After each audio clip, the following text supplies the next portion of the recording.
अध्यात्म विज्ञान कोई धर्म या संप्रदाय नहीं है, ये स्पिरिचुअल साइंस है जो कुदरत के कानून पर आधारित है।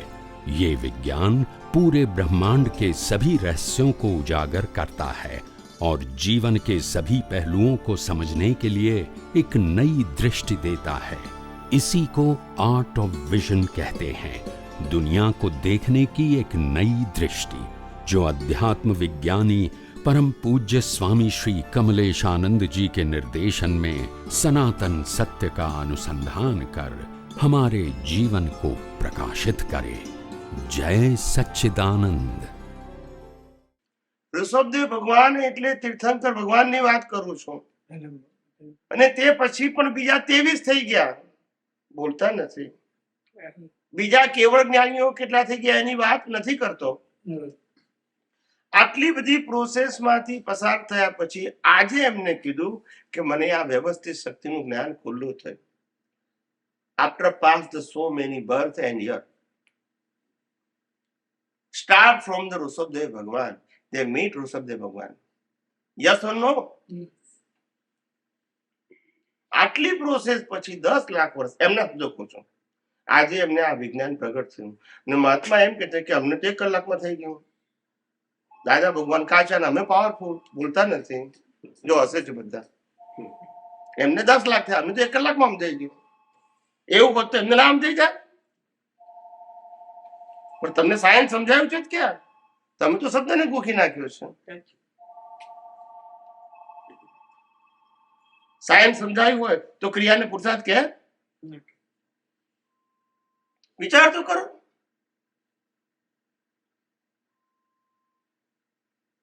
જે સાયન્સ સમજવાનું હતું એ તો સમજ્યા નહીં। એમને હિન્ટ્સ તો આપી દીધી કે મન વચન કાયની અવસ્થા માત્ર કઈ કઈ અવસ્થા વાકાત રહે એમાંથી બધી, તો પછી કે હું આરતી કરું એ પુરુષાર્થ કહેવાય, તે મનોવચન કાય ના કહેવાય? કોમન સેન્સ કેમ નથી? when you follow the principle, when you follow the law, it means applicable for all action done by the mind, speech and action. ભાઈ અમુક ને લાગુ પડે, અમુક ને લાગુ ના પડે, એવું હોય એને સિદ્ધાંત કહેવાય? વિચાર કરો। પછી વિજ્ઞાન કેવી રીતે સમજાય?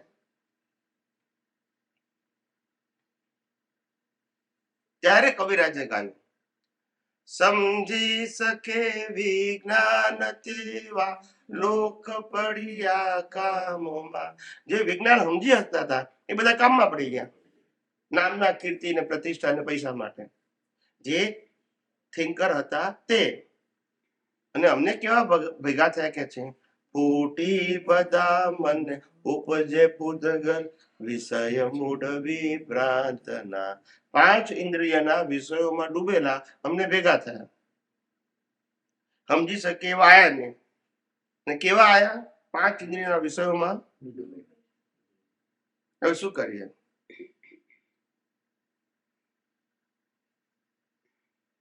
છે લોકને પરિચય અનાદિ થી જ અંધારું પસંદ। શું પસંદ છે? અજવાળું જોઈતું? સાચી વાત કોઈને જાણવી ગમતી પણ કેલા છે લોકને પરિચય અનાદિત અંધારું પસંદ। અને કોઈ અજવાળું ધરે દીવો એટલે જ્ઞાની। દીવો જુએ અંધકારને ત્યાં આડું દેખે મન પ્રપંચ। કોઈ પ્રકાશ આપે તો પણ મોડું વિચાર કરો। કોઈ પ્રકાશ આપે તો શું કે આ આપણે કામનું વિચાર કરો। કેવી કેવી મહાપુરુષોનું જીવન, આખી જિંદગી ઝઝુમ્યા દાદા ભગવાન કે મારે આ વિજ્ઞાન આપવું છે। અને જ્યારે 1982માં અમેરિકામાં પહેલી વખત આયા, ફર્સ્ટ ટાઈમ, પછી જ્યારે સેકન્ડ ટાઈમ આયા, દર વર્ષે એમને કહ્યું કે મને સાયન્ટિસ્ટ ભેગા કરો, મારે સાયન્સ આપવું છે। કુદરતી ભેગા ડોક્ટર રાજેનું તમે સ્ટેટસ ને જાણો ને। ભક્તિ ના ના, ભક્તિ તો ઠીક છે, એ તો એની પ્રકૃતિની વાત થઈ ગઈ. No doubt is a thinker person. એને એકચ્યુઅલી સાયન્સ ના કહેવાય, સાયન્ટિસ્ટ ના કહેવાય. એને એની પાસે પોર્ટફોલિયો, તમે બધા ડિટેલ જાણો ને. આપણે આમ સાદા ભાષામાં કહેતો હતા scientist, science is okay. A scientist કોણ? એને કે રિસર્ચ કર્યું, ખ્યાલ આવે? એ સાયન્સને જાણે છે એઝ અ એજ્યુકેશન, અને પછી ડિગ્રી સાથે એને ફોલો કરે છે એઝ અ જોબ. એને સાયન્ટિસ્ટ ના કહેવાય, sir. The person they realize something by his own way through the process is to be called a scientist. અત્યારે આ બધા સાયન્ટિસ્ટની પ્રોસેસને ફોલો કરે છે by the knowledge, through the knowledge. એને સાયન્ટિસ્ટ ના કહેવાય. એટલે એ ના ભેગા થયા, એમની ભાવના, ઈચ્છા અને રજૂઆત હોવા છતાં અનેક વ્યક્તિઓને કીધું, ભારત વર્ષમાં પણ કહ્યું, પણ યોગ નહીં. યોગ ના હોય તો શું થાય? મેં કીધું ને કે કુદરતી કાનૂનની બહાર કશું થાય નહીં. તમારો હિસાબ નથી, શું કરો? સમજાય? હિસાબ નથી તો શું કરો? એ કે તમારી સ્વતંત્રતામાં નથી આવતું, એ કુદરતી રચનામાં જ આવે. શેમાં આવે? તમને કોઈ મળવું, ના મળવું, ભેગું થવું, ના થવું, એ બધું કુદરતી રચનામાં આવે, જેને દાદા ભગવાને વ્યવસ્થિત કીધું. એમાં સ્વતંત્રતા ના હોય. અને જ્યારે ભેગા ન થયા, અને લાસ્ટ યર ઓફ દાદા ભગવાન, એમની હેલ્થ સારી નથી. એક્સિડન્ટ થયા પછી આવ્યા હતા લાસ્ટ યર 87. 87 અને એમને એ વખતે વધારે ટ્રાવેલિંગ કર્યું, પણ health is not good, not permitted to speak at least. એમની હેલ્થ બોલવા માટે પણ પરમિટ કરતી નથી. 1987, લાસ્ટ યર ઓફ દાદા ભગવાન. અને તે વખતે પણ આ જ કન્ડિશનમાં એ અનેક વખત બોલ્યા, ઇન્ડિયામાં પણ બોલ્યા, જાહેર સત્સંગો નથી થયા, પણ એમને કેવું તું તે કીધું એમને કે અમારી વાળની ટોચ જેટલું સાયન્સ બહાર ના પડી. I wish but it is not fulfil. મારી ઈચ્છા હતી પણ એ ફુલફિલ નથી. એમની તો ઈચ્છા હતી જ, કારણ કે સાયન્ટિસ્ટ હતા. એમને પણ 87 છેલ્લા વર્ષ જ વર્ષમાં એમને એ વાત કહેલી. હું બાવાને મંગળદાસ એને લેડીઝને બેડ હોય એ વાત એમને ત્યાં છેલ્લી કરી. નો વિજ્ઞાન સ્વરૂપ છું, એ લાસ્ટ યરમાં જ કીધું. કીર્તન ભક્તિ લાસ્ટ યરમાં જ આવે, છેલ્લે બધું છેલ્લા જ. અમે તો ખબર છે છેલ્લે એમ પણ બોલે 8-10 જણ બેઠેલા ને કે સ્થૂળમાં ક્યાં સુધી બેસો, હવે સૂક્ષ્મમાં જવા માંડો. એમને છેલ્લે તો પછી એમને પ્રશ્ન પૂછ્યા કરો, વનવે કહી દીધું કે હું આ બોડી ખલાસ થઈ જશે તો આ મારી વાતો કઈ જઈશ ને તો કેટલાક તો કોક તો જાગશે, બધા તો ઊંઘી નહીં જાય, કોક તો જાગશે. સ્વામીજી બેને ક્વેશ્ચન પૂછ્યો છે કે વિજ્ઞાનનો અને અક્રમ, અક્રમ કેમ લાગુ પડ્યું? અક્રમ એ ટાઇટલ છે અને વિજ્ઞાન સનાતન થશે. ટાઇટલ કેવી રીતે લાગુ? કારણ કે મન વચન ટાઇટલ એકતા નથી એટલે ટાઇટલ કહું. અક્રમ વિજ્ઞાન શબ્દ એમને એટલા માટે લગાયો કે એની સામે ક્રમ માર્ગ તો હતો જ. હવે ક્રમની વાત કરવી હોય તો પછી અક્રમ કેવી રીતે બોલાય? એની જ વાત કરું તો અક્રમ બોલાય? ના બોલાય. એટલે એમને ક્રમથી વિરુદ્ધ વાત કરવી હતી, ડિફરન્ટ પાથ. એમ ટાઇટલ તો આપવું પડે કે નહીં? ક્રમમાં તો તપ, ત્યાગ, જપ, તપ, ક્રોધ છોડો, લોભ છોડો, મોહન છોડો. એ જ બતાવું છું. એટલે ક્રમિક માર્ગની અંદર જે મુક્તિનો માર્ગ લાવ્યો હતો સતયુગમાં, એ અત્યારે નથી. અને પછી એનું રીઝન કીધું કે કેમ નથી, તો કે મન વચન કાયાની એકતા નથી. શું કીધું? આ કાળમાં મન વચન કાયાની એકતા નથી. અમને વડોદરામાં પ્રશ્ન પૂછ્યો આજથી 10-12 વર્ષ પહેલા કે મન વચન કાયાની એકતા હોવી અને એકતા ના હોવી, એમાં ફેર શું? જૈન ભાઈ હતા, બહુ સિનિયર, દાદા ભગવાનને મળ્યા હતા કે નહીં તમને યાદ નથી આવતું ભાઈ. 80+ હશે. એને પૂછ્યું હતું કે મન વચન કાયની એકતા હોય કે ના હોય, ફેર શું પડે? હમ. ત્યારે મેં કીધું કે ક્રમિક માર્ગમાં જરૂરી છે, but when you go beyond the step path, it is not required. Go back. ક્રમિક માર્ગમાં ડેવલપ થવા માટે મન વચન કાયની એકતા હોય તો તમે જે વિચારો બોલો એ તમે કરો. That's your confidence and that's your strong ego કે તમે બોલો છો, કરો છો. It's a oneness. એમાં આ તો બોલે કઈ, વિચારે કઈ, બોલે કઈ ને કરે કઈ, નો સિક્વન્સ. એટલે એને એને શું કહેવાય કે એના ઉપર પેલું ટ્રસ્ટ ના રખાય. વિશ્વાસ ના રાખે. ખ્યાલ આવ્યો? આપણે કહેવાતું હતું એવું રામના વખતમાં કે રઘુકુળ રીત સદા ચલી આવી, પ્રાણ જાય પર. કેમ કીધું એવું? એકતા જ તે. નહીં, બોલેલું પાળવાનું એમ. It's a oneness. કાયમી એકતા. એ હવે નથી. એટલે કે માણસના આત્મવિશ્વાસને વધારવા, સેલ્ફ કોન્ફિડન્સ વધારવા માટે મન વચન કાયની એકતા જરૂરી છે. જરૂરી છે. હવે 5 આજ્ઞા જે આપી દાદા, ના, જો આ પૂરું કરી નાખો તો. મન વચન કાયાની એકતા એ તમારા આત્મવિશ્વાસને વધારવા માટે છે કે તમે જે વિચારો છો એ જ બોલો છો ને એ જ કરો છો. That's your વનનેસ. સાંભળજો, આ થઈ મન વચન કાયાના સ્થૂળની વાત થઈ, પણ એની પાછળ રહેલો તમારો કોન્ફિડન્સ. આત્મવિશ્વાસ. હા, અને ઈગો જ કહેવાય પણ છતાં એને કોન્ફિડન્સ કહેવાય. એ કોન્ફિડન્સ જે દિવસે તમે યુ ગો બિયોન્ડ મન વચન કાયા ત્યારે કામ લાગશે. I am a pure soul, I am not body. એ કોન્ફિડન્સ કામ લાગશે. કારણ કે પહેલામાં તો ને માટે કીધું મરણાંત સંકટ મેં ટકે તે ટેકના ડરના હું નિશ્ચય નિર્ણયથી કહેવાય. શ્રદ્ધા. પણ ક્યારે કરે? મન વચન ક્યારે તમારા આત્મવિશ્વાસમાં એકતા હોય એટલે મરણાંત બોલ્યા. Now you go beyond. હવે મન વચન કાય સાથે પતી ગયો. મન વચન કાયનો સબ્જેક્ટ કોન્ફિડન્સ જગાવવા માટે છે કે તમે બોલો છો એ પાડી શકો છો. એ તો મોટી ટેસ્ટ. ત્યાર પછી આગળ જવાનું છે. ખ્યાલ આવી ગયો? એટલે દાદા ભગવાને આ ક્રમ અને અક્રમની જે વાત કરી એમાં કીધું કે ક્રમ અને અક્રમ બંને પાથ છે, માર્ગ છે. આ 77 માં વાંચજો બધા. હું તમને પાના નંબર સાથે આપું છું. એટલે જેને રેન્ડમ બોલવું હોય એ પુરાવો ના આપે, ના સમજાય. જેને રેન્ડમ બોલવું એ પુરાવો આપે. અને એમને કીધું કે ક્રમ હોય કે અક્રમ હોય બંને વિજ્ઞાન સમજવું પડશે. કારણ કે વિજ્ઞાન ક્રમ અને અક્રમથી ઉપર છે. આ બંને પાથ છે. when you go beyond the path there is a. હવે ખ્યાલ આવી ગયો?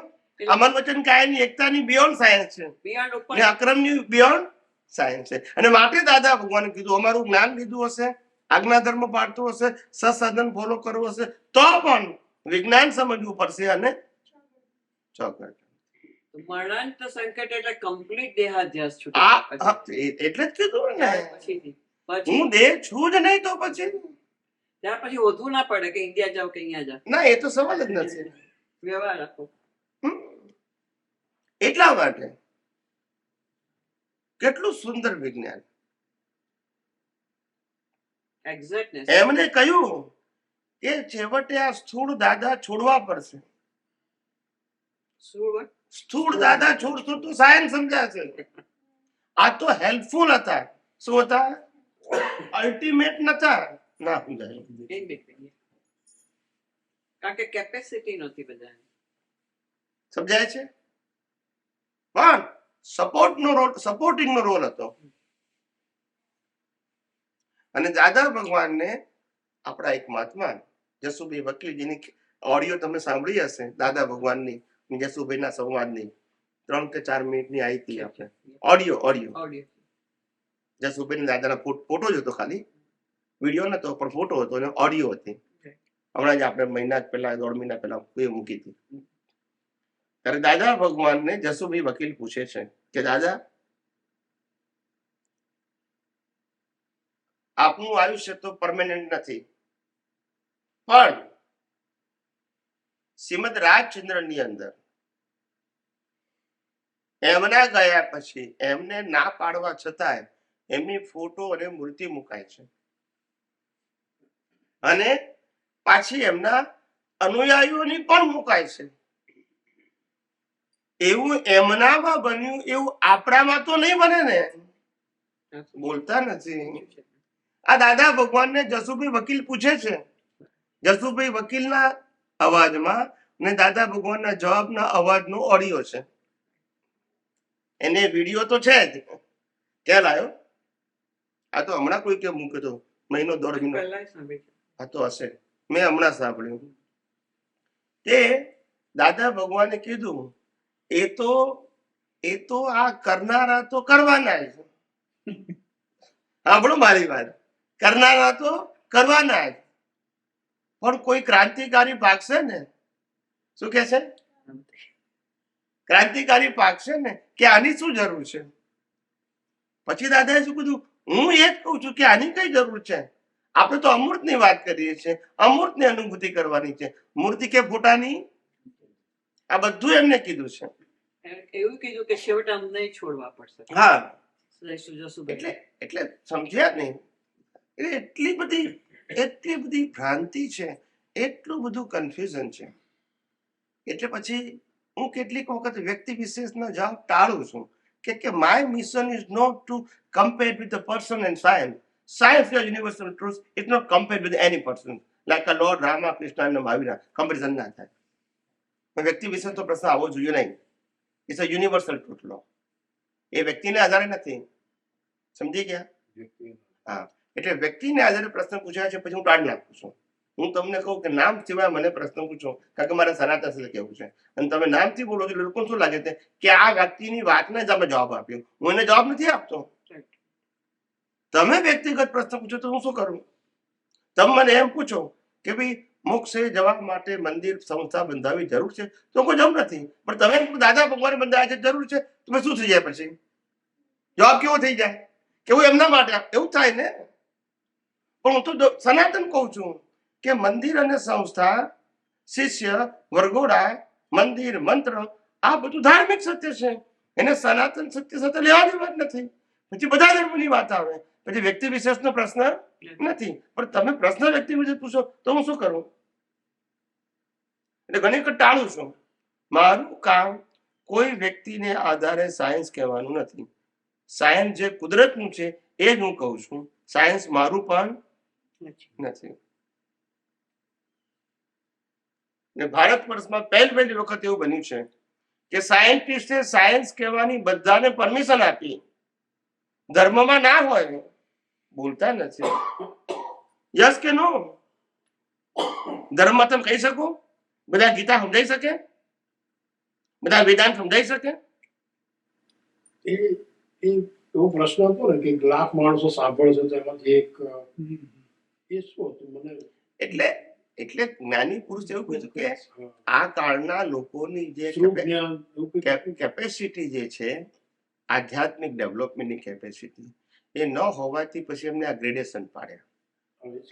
હા, એટલે એમ કે આ એમને એક એક્ઝામ્પલ આપ્યું કે આ અમારું વૈજ્ઞાનિક 1 લાખ લોકો સાંભળશે, 1 લાખ લોકો વાંચશે, હા વાંચશે કે સાંભળશે, વોટેવર, એમાંથી એક વ્યક્તિ 1% એનો સ્થૂળ અર્થ સમજશે. સ્થૂળ, એવા સ્થૂળ વાળા 1 લાખ ભેગા થશે ત્યારે એક વ્યક્તિ એનો સૂક્ષ્મ અર્થ સમજશે. એવા 1 લાખ ભેગા થશે ત્યારે એક વ્યક્તિ એનો સૂક્ષ્મતર અર્થ સમજશે. અને એવા સૂક્ષ્મતર વાળા 1 લાખ ભેગા થશે ત્યારે સૂક્ષ્મતમ અર્થ સમજશે. હું જે કહું છું તે. હવે તમારો નંબર ક્યાં લાગે? આ દાદા ભગવાને કહ્યું છું, મારી વાત નથી કરતો. વાત હતી ક્યાં? ના, પણ એમને જ કરી છે. અમે તો પ્રત્યક્ષ સાંભળી છે. મેં તમારા મોઢે સાંભળી હતી આ વાત, પછી જતી રહી. એટલે એમને કહેલું છે. એટલે આવું છે.